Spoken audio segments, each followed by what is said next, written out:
பெண் நேற்று இன்று நாளை. சக்தி இல்லையேல் சிவமில்லை.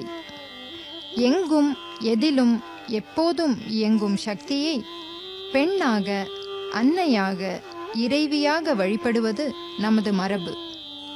நேற்றைய பெண்களில் கலங்கரை விளக்கமாக திகழ்ந்த திலகவதியார், சூடிக் கொடுத்த சுடற்கொடியாள், தமிழ் மூதாட்டி ஔவை, காரைக்கால் அம்மையார், நாட்டிய பேரொளி மாதவி, கற்புக்கரசி கண்ணகி இவர்கள் எல்லோரும் எப்பெண்ணுக்கும் எந்நேரமும் வழிகாட்டியாக ஒளிர்கின்றனர்.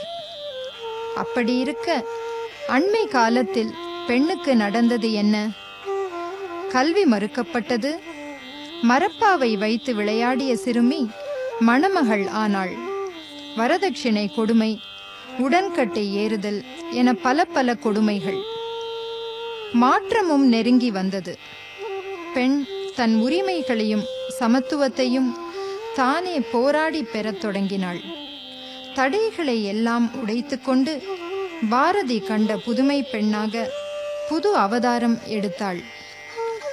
புது யுகம் கண்டாலும் புதிய வெளிச்சம் கிடைத்தாலும் பெண்களுக்கு புதிய புதிய பிரச்சனைகள், சவால்கள் இருக்கத்தான் செய்கின்றன. வீட்டிலும் சரி, வெளியிலும் சரி, அலுவலகத்திலும் சரி.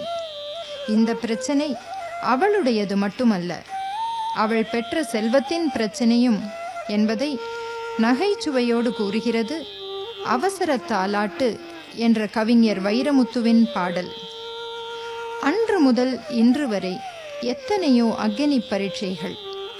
அனைத்திலும் புடம் போட்டு மீண்டு வெற்றி கண்டு நவீன பெண்ணாய் நாளைய உலகை எதிர்நோக்கி நிற்கிறாள்.